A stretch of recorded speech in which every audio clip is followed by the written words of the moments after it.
No hay que ser muy observador para darse cuenta que en este mundo abundan las tragedias. Abrimos los periódicos, vemos las noticias en televisión o en la internet y de inmediato nos topamos con algo terrible que ha ocurrido en algún lugar del planeta. Guerras, violencia, desastres naturales. Es como si todo se confabulara para que nunca olvidemos que vivimos en un mundo dañado por causa del pecado. Sin embargo, no todas las cosas trágicas que afectan a los seres humanos se convierten en noticia, porque muchas pasan desapercibidas y otras ni siquiera son consideradas como tragedias, como es el caso de lo que veremos en esta mañana acerca de la incredulidad. Mis hermanos, la incredulidad es una tragedia de enormes proporciones. Sin embargo, mucha gente considera la incredulidad como una clara manifestación de brillantez intelectual. De hecho, algunos ven la incredulidad como un elemento indispensable para el progreso humano. El cristianismo esclaviza al hombre, mientras que la incredulidad nos libera. La incredulidad nos permite afrontar la vida con una mente abierta y sin prejuicios. Pero lo cierto es que nunca ha habido ni habrá ninguna guerra, ninguna hambruna, ningún descalabre económico, ningún desastre natural que haya cobrado más víctimas ni haya causado tanta destrucción como la incredulidad. La incredulidad distorsiona seriamente la capacidad que tiene el ser humano para razonar con objetividad. La incredulidad lleva al hombre a separarse de Dios, que es la fuente de todo bien. Y eso es lo que nosotros vemos en el pasaje que vamos a estudiar en esta mañana en nuestra serie consecutiva en el Evangelio de Marcos. Marcos nos dice que el Señor se marchó de allí, es decir, de Capernaum, y llegó a su pueblo. Su pueblo era Nazaret, el lugar donde él se había criado. Nosotros vimos hace unas semanas atrás cómo el Señor en la ciudad de Capernaum había llevado a cabo 2 milagros extraordinarios. El Señor había sanado a una mujer que estaba padeciendo una larga enfermedad y luego sanó, resucitó más bien, a la hija de Jairo. En ese tiempo Nazaret era un poblado pequeño, no llegaba ni siquiera a las 500 personas, era un pequeño poblado de Galilea, ese tipo de lugar donde todo el mundo conoce a todo el mundo. Yo recuerdo cuando era niño y vivía en San Juan de la Maguana que todo el mundo era tío tuyo. Y todo el mundo se conocía, eran unas cuantas familias que nos conocíamos muy bien. Más o menos eso ocurría en Nazaret. Y como era siempre su costumbre, en el día de reposo el Señor se dirige a la sinagoga, que era el lugar donde los judíos adoraban a Dios en el sabbat, en el día de reposo, cuando no podían asistir al templo. Y al llegar allí, ya Jesús era reconocido como un maestro. Así que el líder de la sinagoga le da la oportunidad para enseñar la palabra. Marcos no nos dice cuál fue el pasaje del Antiguo Testamento que Jesús expuso ese día, tampoco cuál fue el contenido de su mensaje, pero podemos estar seguros de que el Señor aprovechó la oportunidad para hacer lo que siempre hacía cuando predicaba la palabra de Dios, demostrar que todas las escrituras apuntaban hacia Él. Vayan conmigo por un momento al capítulo 4 del Evangelio de Lucas. Allí se narra otro incidente similar que ocurrió precisamente en la sinagoga de Nazaret. De hecho, algunos opinan que Lucas capítulo 4 es el pasaje paralelo de Marcos capítulo 6. Personalmente, yo creo que estos dos incidentes ocurrieron en 2 ocasiones distintas. Sin embargo, el pasaje de Lucas nos ayuda a entender mejor qué es lo que está sucediendo en el pasaje de Marcos. Lucas capítulo 4 versículo 16. Dice aquí que Jesús llegó a Nazaret, donde se había criado. Jesús nació en Belén, pero se crió en Nazaret, y según su costumbre entró en la sinagoga el día de reposo y se levantó a leer. Le dieron el libro del profeta Isaías. Y abriendo el libro, recuerden hermanos que no era un libro como este, era un rollo. Y Jesús de manera intencional comenzó a abrir el rollo hasta que llegó a Isaías 61. Y allí leyó: el Espíritu del Señor está sobre mí. Un pasaje netamente mesiánico. Me ha ungido para anunciar el evangelio a los pobres. Me ha enviado para proclamar libertad a los cautivos y la recuperación de la vista a los ciegos, para poner en libertad a los oprimidos, para proclamar el año favorable del Señor. Y ahora dice Lucas que cerrando el libro, el rollo, lo devolvió al asistente y se sentó. Y los ojos de todos en la sinagoga estaban fijos en él. Y comenzó a decirles: hoy se ha cumplido esta escritura delante de vosotros. Yo soy esa persona de la que habla Isaías. Yo soy ese individuo que ha sido ungido con el Espíritu Santo de Dios. Nosotros no tenemos el tiempo ahora en la mañana para buscar otros pasajes de las Escrituras, pero mis hermanos, siempre que Cristo predicaba la palabra, hacía exactamente lo mismo: demostrar que todo el Antiguo Testamento giraba en torno a él. Por eso alguien decía que Cristo predicaba a Cristo y a este crucificado. Cristo siempre predicaba a Cristo. Y eso fue probablemente lo que ocurrió en Marcos capítulo 6. Ahora, ¿cómo reaccionó esta gente de Nazaret ante la predicación de Jesús? Bueno, eso nos lleva a nuestro primer encabezado en la mañana de hoy. Aunque los habitantes de Nazaret reconocen la sabiduría y el poder de Jesús, ellos deciden rechazarlo en contra de toda evidencia. Versículo 2: cuando llegó el día de reposo, Marcos 6:2, comenzó a enseñar en la sinagoga, y muchos que le escuchaban se asombraban diciendo: ¿dónde obtuvo tales cosas? ¿Y cuál es esta sabiduría que le ha sido dada? Y estos milagros que hace con sus manos. Mis hermanos, es importante recordar que la mayoría de esta gente conocía a Jesús desde que era un niño. Probablemente allí en la sinagoga de Nazaret había personas que le habían cambiado los pañales a Jesús. Había personas que habían cargado a Jesús cuando era un bebé. Ellos sabían que él no había estudiado teología bajo la tutela de ningún rabino. Ellos nunca le vieron hacer ningún milagro durante los primeros 30 años que Jesús vivió en Nazaret antes de comenzar su ministerio público. Pero resulta que ahora le escuchan predicar la palabra, y Marcos nos dice que entran en un estado de shock. Eso es lo que significa la palabra asombrarse aquí. Ellos estaban boquiabiertos, ellos estaban atónitos, porque nunca en su vida habían escuchado a nadie predicar y enseñar las Escrituras de esa manera. Ellos nunca habían visto a nadie llevar a cabo los milagros que el Señor hacía. Pero en vez de postrarse delante de él y aceptarle como Señor, la gente de Nazaret reacciona con una extraña mezcla de sorpresa y de incredulidad.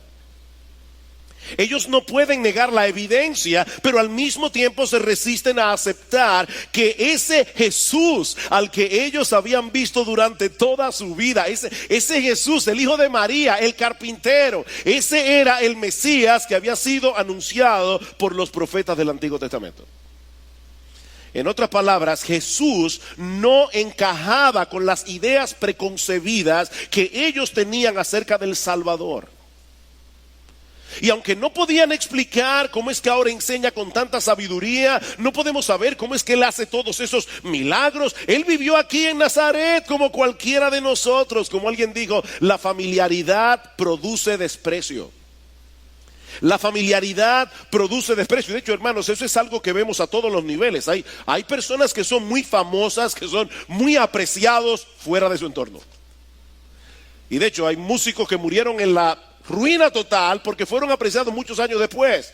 Sus contemporáneos no apreciaron su música. La gente que los conoce de cerca los ven con otros ojos. Y eso en parte fue lo que ocurrió con Jesús en la ciudad de Nazaret. Versículo 3. ¿No es este el carpintero Y ya inmediatamente nosotros nos imaginamos a un individuo, ¿verdad? Con una escala, trabajando con madera. No, la palabra que aparece allí es la palabra griega tecton, de donde viene la palabra arquitecto. Esta palabra lo que implica es alguien que construye cosas con sus manos.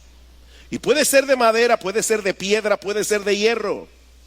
Jesús era un artesano. Jesús era un constructor que hacía cosas con sus manos para la gente de Nazaret. Así que es muy probable que muchas de esas personas tuvieran en sus casas obras de madera, de piedra, de hierro que Jesús construyó para ellos cuando trabajaba en el taller de José. Ahora, por supuesto, lo que está detrás de ese comentario, ¿verdad? No es la habilidad que Jesús tenía para hacer cosas.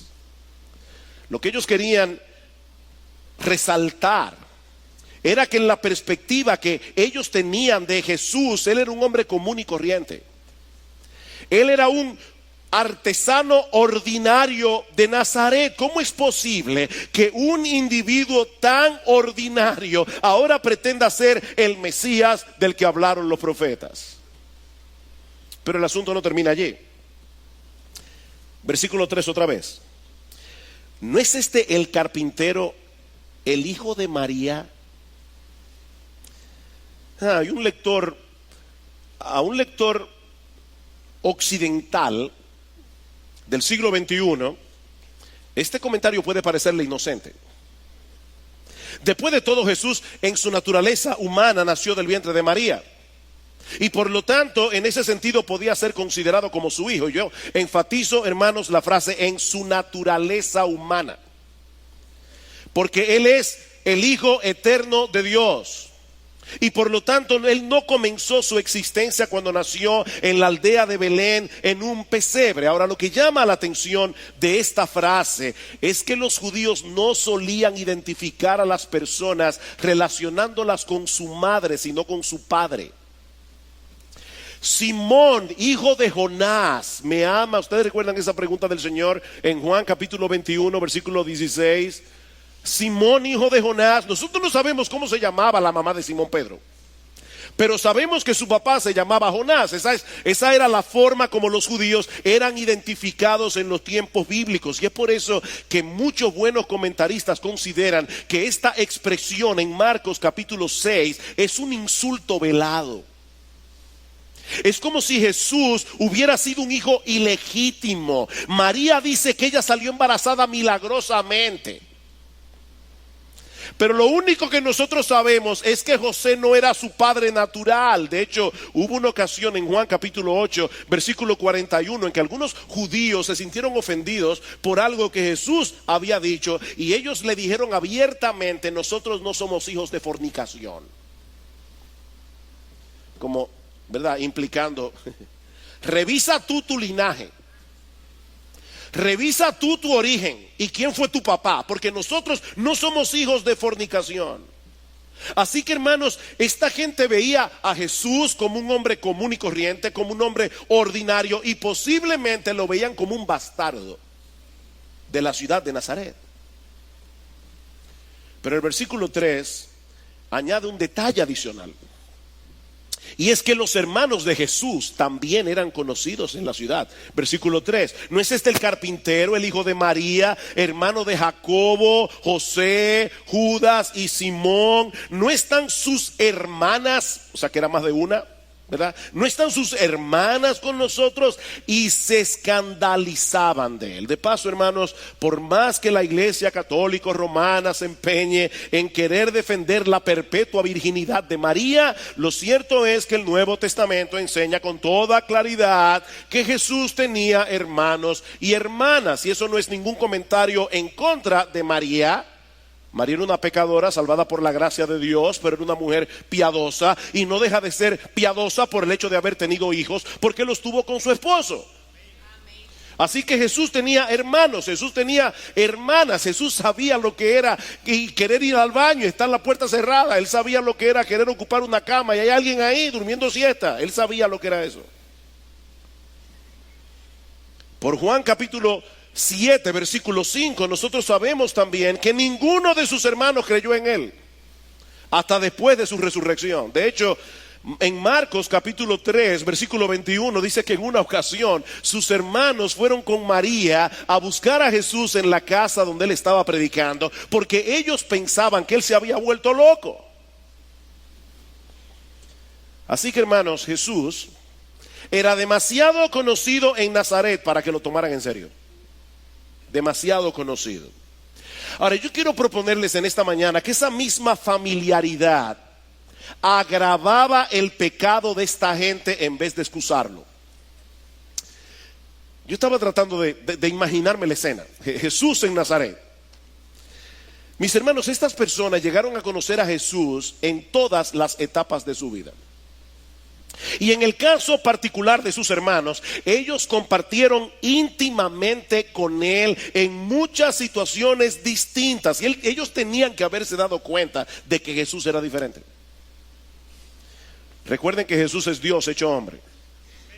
Y como hombre, él era en todo semejante a nosotros, excepto una cosa: él no tenía pecado. Él era sin pecado. Jesús nunca dijo una mentira a lo largo de toda su vida. Nunca. Jesús nunca manifestó el más mínimo rasgo de orgullo o de egoísmo. Jesús nunca hizo trampa jugando con sus amigos. Nunca se fijó en un examen. Jesús nunca desobedeció a sus padres terrenales, nunca, ni en la más mínima cosa, aunque él era el Hijo de Dios. Él fue como hombre sencillamente perfecto. Y la perfección difícilmente puede pasar desapercibida en un mundo tan dañado como el nuestro. Ahora, no solamente eso, estas personas conocían las escrituras del Antiguo Testamento. Y ellos solo tenían que observar con un poco de atención para darse cuenta que Jesús encajaba perfectamente con la descripción profética del Mesías prometido. De hecho, en este mismo pasaje dice que ellos estaban asombrados por dos cosas: por la sabiduría extraordinaria de Jesús y por los milagros que él hacía. Y esas dos características se resaltan en el Antiguo Testamento como características del Mesías. Dice en Isaías capítulo 11 versículo 2 que sobre él habría de reposar el espíritu de Jehová, espíritu de sabiduría y de inteligencia, espíritu de consejo y de poder, espíritu de conocimiento y de temor de Jehová. Y más adelante en el capítulo 35 de Isaías, los versículos 5 y 6, dice que a la llegada del Mesías los ojos de los ciegos serían abiertos, los oídos de los sordos se abrirían, entonces el cojo saltará como un ciervo y cantará la lengua del mudo. Mis hermanos, ellos conocían todos esos textos y un montón de profecías más que se cumplieron punto por punto en la vida de Jesús. El Señor nació de una virgen en la aldea de Belén, en la familia de David, en el tiempo preciso anunciado de antemano en el capítulo 9 del libro del profeta Daniel. Imagínate que tú tienes que ir al aeropuerto a buscar a una persona que tú nunca has visto ni en foto. Pero la persona te dice: mira, este individuo mide 7 pies de altura, está vestido completamente de negro, tiene una maleta plateada y una gorra del Escogido. Yo dudo mucho que haya más de una persona que encaje con esa descripción. Cuando tú lo veas, tú vas a saber que es él. Bueno, hermanos, Dios anunció de antemano suficientes detalles como para que los judíos no perdieran de vista al Mesías cuando llegara. Ellos tenían que reconocerlo. Y estos hombres y mujeres de Nazaret, ellos conocían lo suficientemente bien a Jesús como para comenzar a unir los puntos en retrospectiva cuando escucharan su predicación y vieran sus milagros. ¿A ustedes les ha pasado eso?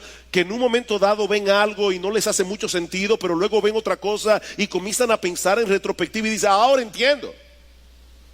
Cuando ellos vieran a Jesús hablando de esa manera, cuando le vieran hacer milagros, ellos debieran pensar: wow, ahora yo entiendo por qué Jesús era diferente. Yo lo veía como cualquier otro niño, como cualquier otro joven, pero definitivamente él era distinto. Pero en vez de hacer eso, estos hombres decidieron ir en contra de toda evidencia porque estaban determinados a no creer en Él. Esa es la gran tragedia de la incredulidad. Las evidencias están ahí, pero el incrédulo ha decidido pasarlas por alto.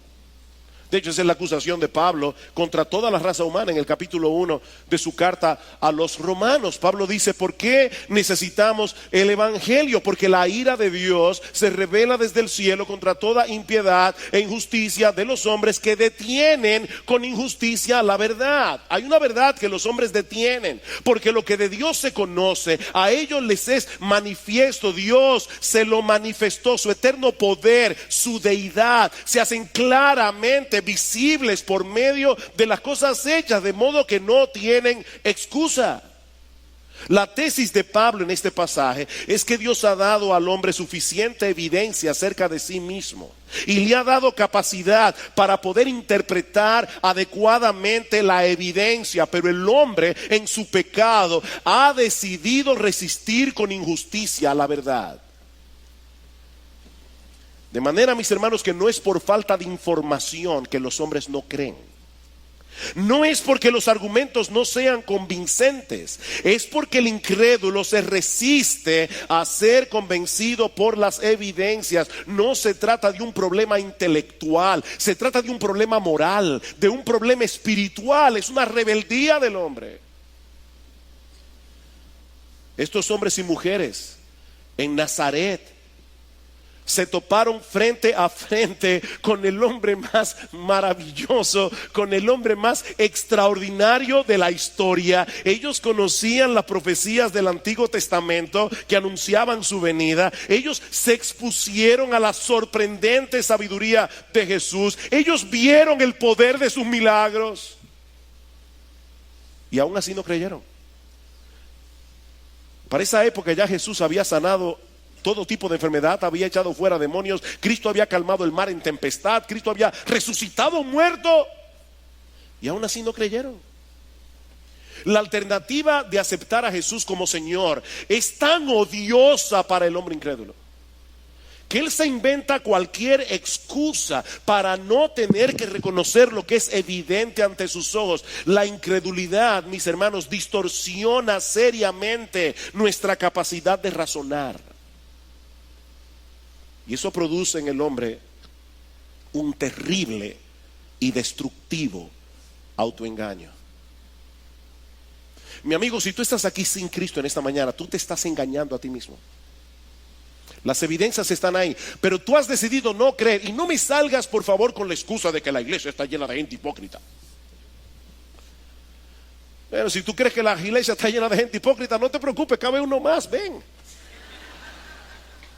Eso no es una excusa. La razón por la que tú no crees es porque no quieres creer. Tú te estás autoengañando para no tener que someterte a la autoridad de Dios. Ese es tu problema. Tú quieres ser tu propio Dios. Si tú pudieras, tú cambiarías el Padre Nuestro: Señor, venga a mi reino y hágase mi voluntad en la tierra como se hace en el cielo. Tú quieres tener el control, pero es Dios que tiene el control en la mano, que tú no lo quieras. Dios sigue siendo Dios, no importa lo que tú creas. Uno de los científicos que más promovió el naturalismo en el siglo XX fue Carl Sagan. Muchos lo recuerdan. En Semana Santa siempre daban una serie llamada Cosmos. ¿Recuerdan eso? Digan que sí, no tengan miedo de revelar la edad. Y Carl Sagan siempre aparecía en cada serie diciendo: el cosmos es todo lo que ha habido, es todo lo que hay, es todo lo que habrá.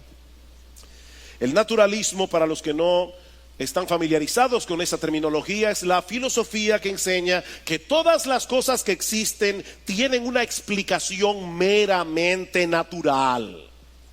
No tenemos que recurrir al Dios de la Biblia para explicar la existencia del universo. Todo se reduce a un montón de procesos naturales que de manera accidental y fortuita produjeron todas las cosas que existen. Eso es lo que enseña el naturalismo.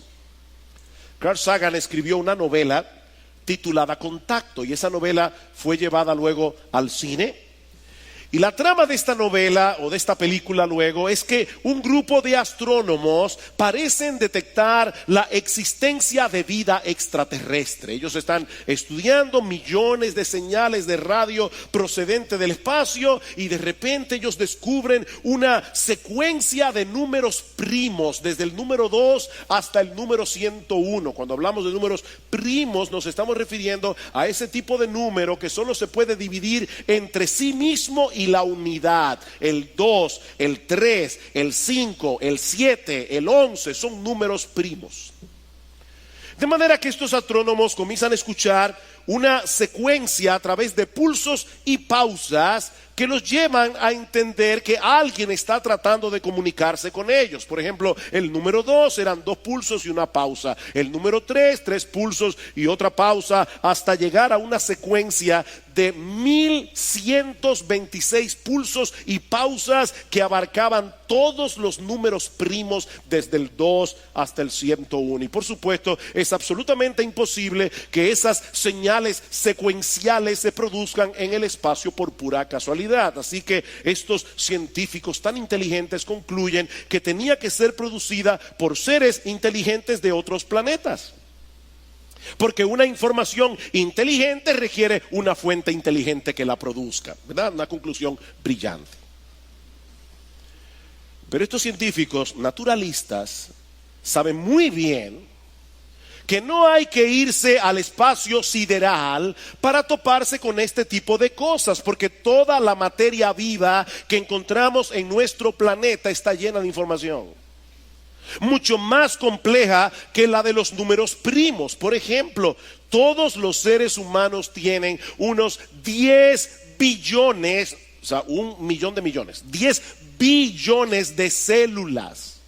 Y el ADN de cada una de esas 10 billones de células, cada una de esas células contiene una base de datos mayor que la Enciclopedia Británica. Ahora yo sé, ¿verdad?, que hay muchos aquí que nunca en su vida han visto una biblioteca impresa, una enciclopedia impresa, porque ya eso pasó a la historia, ¿verdad? Así que déjenme explicar lo que eso implica. La Enciclopedia Británica cubría unos 500,000 temas que abarcaban entre todos unas 40 millones de palabras.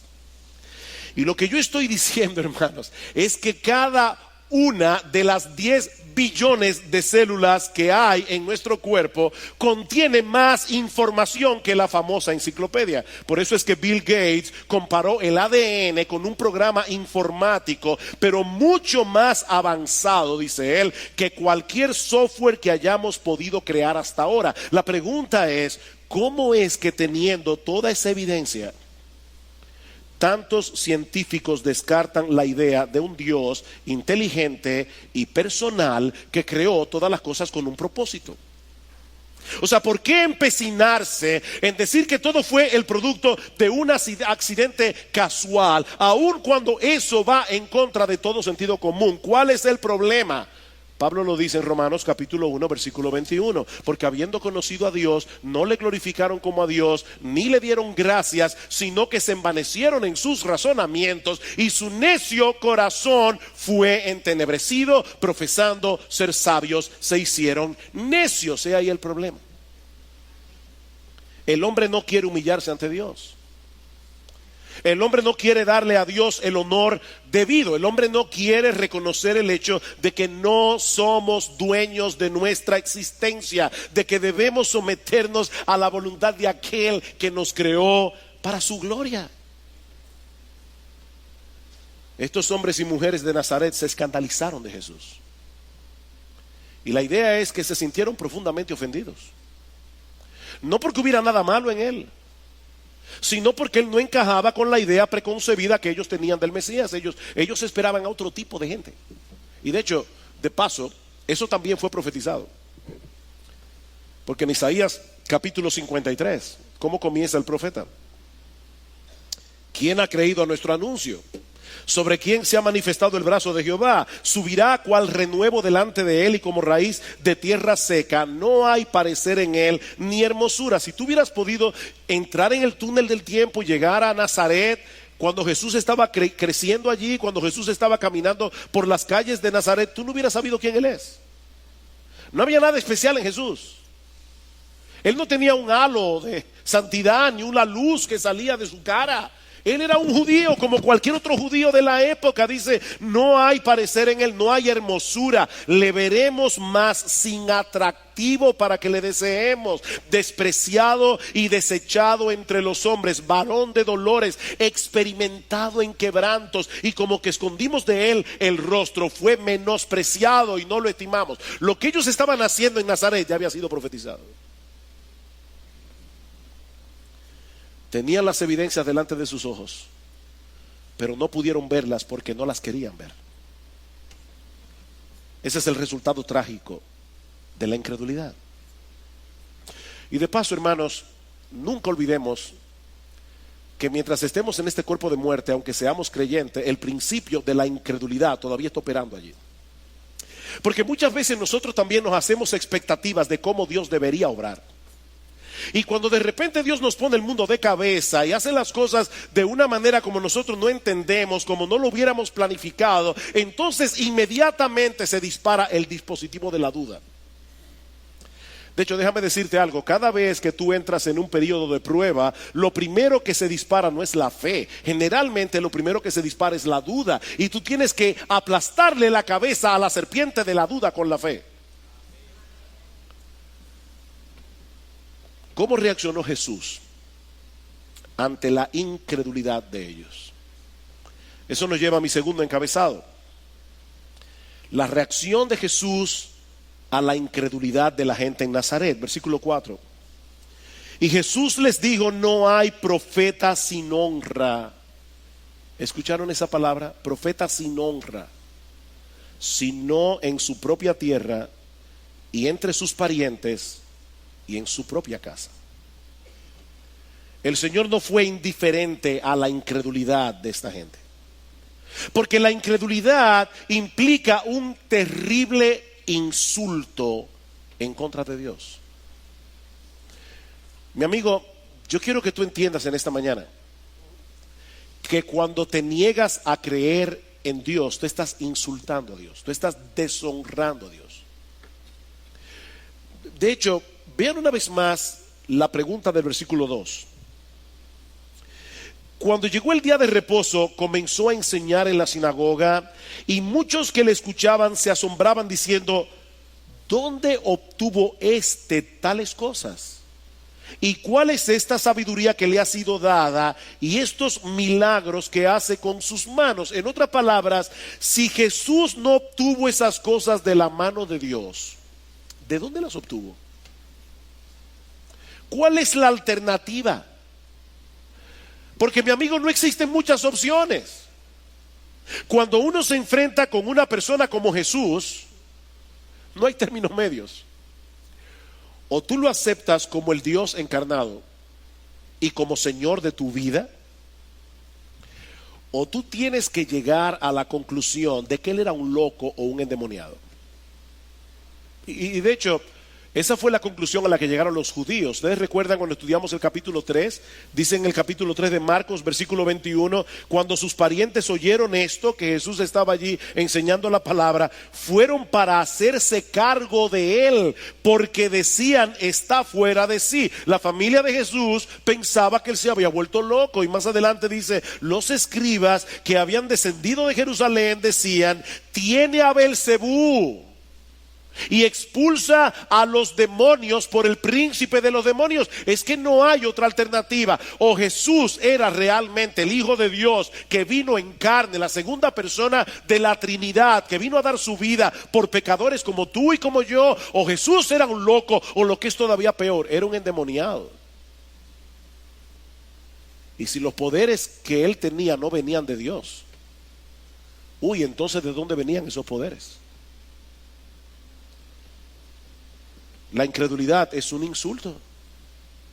Es un insulto a Jesús, es un insulto a Dios. Estos hombres y mujeres de Nazaret tuvieron entre ellos al profeta más grande de toda la historia de la redención, al Hijo de Dios encarnado, pero no le dieron la honra que se merecen, lo trataron como un cualquiera, lo deshonraron profundamente. Yo te pregunto, mi amigo, ¿eso es lo que tú vas a hacer con Jesús en esta mañana?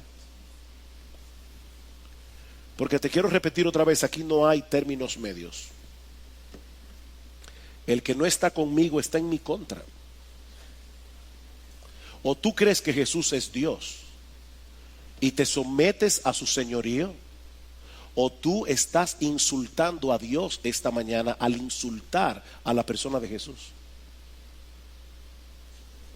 Por otra parte, nosotros vemos aquí que la incredulidad de esta gente vino a ser un obstáculo para recibir los beneficios de gracia del Dios de toda gracia. Versículo 5, Marcos capítulo 6, versículo 5. Y no pudo hacer allí ningún milagro. No pudo hacer allí ningún milagro. Solo sanó a unos pocos enfermos sobre los cuales puso sus manos. Eso no quiere decir de ninguna manera que la incredulidad de esta gente provocó en Jesús una pérdida de poder. No, el Señor seguía siendo omnipotente mientras estuvo en Nazaret. De hecho, Él sanó a algunos. Pero Él decidió no hacer ningún milagro allí. ¿Saben por qué? Porque no tenía sentido que lo hiciera. Él decidió, Cristo limitó su poder, Él mismo decidió no hacer milagros allí. Por causa de la incredulidad de ellos. Porque no tenía sentido que los hiciera. Alguien ha dicho, los milagros de Jesús no eran trucos mágicos para probar lo poderoso que Él era, sino más bien señales del reino que mostraban su poder redentor en operación. Sus milagros, dice este autor, siempre sanaron, siempre restauraron, siempre liberaron a las personas, revelando de esa manera cómo debemos encontrarle a Él por medio de la fe, para que nuestras vidas sean transformadas por Él. Y termina diciendo, Jesús no podía hacer ninguna obra que no fuera redentora. Él no vino a hacer trucos. Él no vino a hacer milagros simplemente por el hecho de hacer milagros. La incredulidad no limita el poder de Dios, pero hermanos, la incredulidad nos roba de la oportunidad de ser recipientes de su gracia, porque no tiene sentido recibir un beneficio de parte de Dios que no nos lleve a tener con Él una relación por medio de la fe. No tiene sentido. Hay mucha gente que van a las iglesias hoy buscando beneficios, buscando salud, que Dios les resuelva un problema económico, un problema familiar. Mi amigo, déjame decirte algo. No es lo mismo querer recibir un regalo que querer tener una relación de amor y de intimidad con el dador del regalo. No es lo mismo. El regalo más grande que Dios tiene para ofrecerte en esta mañana no es tu salud, no es dinero, no es resolverte tu problema económico, no es conseguirte un novio o una novia, no es arreglar tu matrimonio. El regalo más grande que Dios tiene para ofrecerte es Él mismo. Él es el regalo más grande. Así que si tú no lo quieres a Él, no tiene sentido que quieras obtener algo de Él. Por eso Jesús no pudo hacer ningún milagro, porque no tenía sentido que lo hiciera en la ciudad de Nazaret. Pero también vemos en este pasaje que la incredulidad de los hombres y de Nazaret causó una profunda tristeza en el corazón de Jesús. Y hermanos, esto es algo que debe golpear nuestro corazón. Ustedes recuerdan la predicación de Carlos Contreras hace unas semanas atrás, cuando él hablaba de lo duro que es para una mujer fiel que su esposo dude de su fidelidad, que su esposo la cele con otros hombres, y esta mujer le dice, wow, o sea, tú piensas que yo soy una cualquiera, que yo soy capaz de irme con otro hombre. Eso hiere una mujer. Bueno, la incredulidad es un insulto a Dios mismo, porque le estamos diciendo a Dios, Señor, con todas las promesas que tú tienes en tu palabra, Yo no estoy completamente seguro de que tú seas un Dios fiel. Hermanos, la incredulidad es un pecado serio. Es un pecado serio a los ojos de Dios. Vean el versículo 6. Estaba maravillado, Jesús estaba maravillado de la incredulidad de ellos. Y yo no creo que la idea es que Jesús lo viera como un fenómeno interesante. Oh, qué interesante que esta gente sea incrédula a pesar de que me conocen desde que yo soy un niño. No, yo creo que la idea del texto es que Jesús estaba profundamente entristecido. De hecho, en los evangelios solo encontramos 2 ocasiones en las que se dice que Jesús se maravilló por algo. En Mateo 8:10, cuando Jesús se maravilló por la fe del centurión. Y en Marcos capítulo 6, cuando se maravilló por la incredulidad de los hombres de Nazaret. Así que Jesús se maravilló por la fe y por la incredulidad. Para el Señor fue muy doloroso ver la incredulidad de esta gente, porque era una manifestación del grado de dureza que había en sus corazones. No olviden que el Señor estuvo rodeado de incredulidad durante todo su ministerio. Esto no era nada nuevo para él, pero en el caso específico de los habitantes de Nazaret, era peor que todo lo que él había visto anteriormente, precisamente por el conocimiento que ellos tenían de Jesús. Mis hermanos, ¿qué aprendemos de esta historia? Amigos que están aquí en esta mañana, ¿cuáles aplicaciones prácticas nosotros podemos extraer de un pasaje como este? Bueno, en primer lugar, que el asombro y la incredulidad muchas veces caminan de la mano. El asombro y la incredulidad muchas veces caminan de la mano. Mi amigo, no basta con sentir cierta admiración por la persona de Jesús. Hay mucha gente en el mundo. Yo recuerdo cuando yo era inconverso y mi mejor amigo de la adolescencia me predicó el evangelio y me preguntó una noche: ¿qué tú crees acerca de Jesús? Yo le dije: yo creo que Jesús fue un hombre muy adelantado para su época. Eso parece un elogio, ¿verdad? Para Jesús eso es un insulto.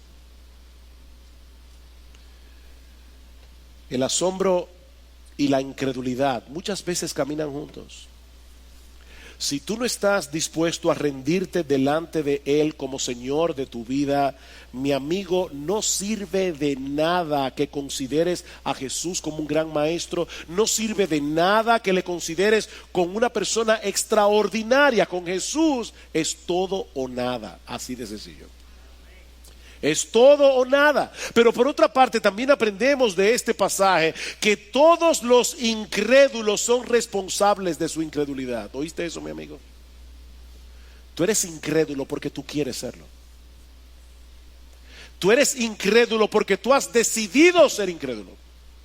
Tú eres incrédulo porque tú no quieres someterte a Dios. Tú eres incrédulo porque tú te rehusas a aceptar el señorío de Dios sobre tu vida. Tú eres incrédulo porque tú quieres ser tu propio Dios.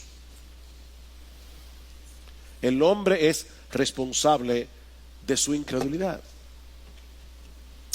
Ahora, increíblemente también aprendemos de este pasaje que debido a la condición espiritual del hombre es tan sorprendente que un hombre se rehúse a creer a que crea.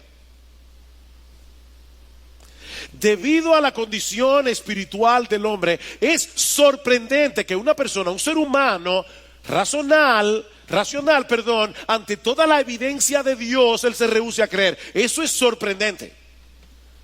Ahora, debido a que el hombre en su pecado no quiere creer, es sorprendente que crea. Cristo se maravilló de la fe del centurión.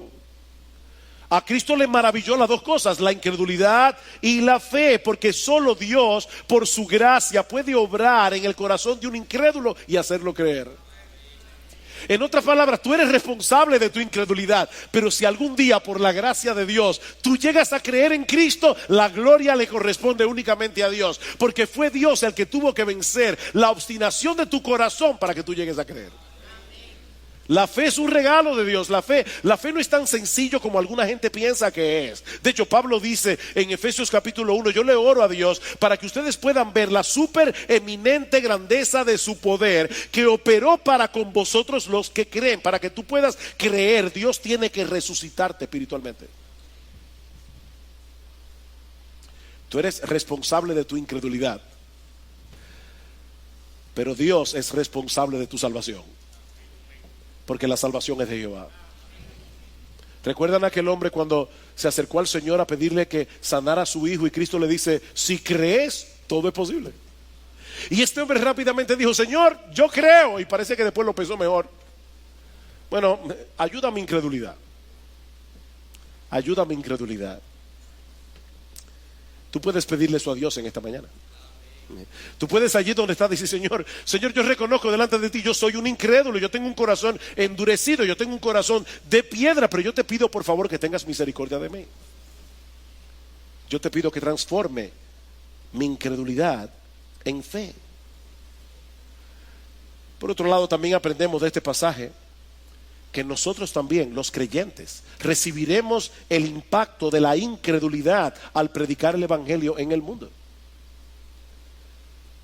¿Con quién andaba Jesús aquí? Andaba con sus discípulos, dice en el versículo 1.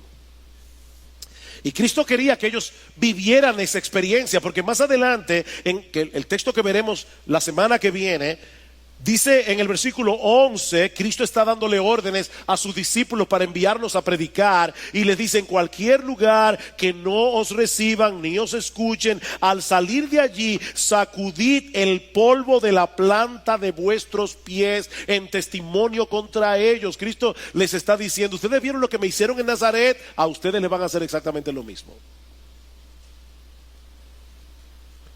Yo sé que hay muchos de ustedes aquí que oran por sus familiares inconversos y sufren el hecho de tener hermanos, hermanas que no creen en el Señor, padres, madres que no creen en el Señor, esposos, esposas que no creen en el Señor. Mi hermano, Jesús te entiende, porque Él vivió exactamente la misma experiencia.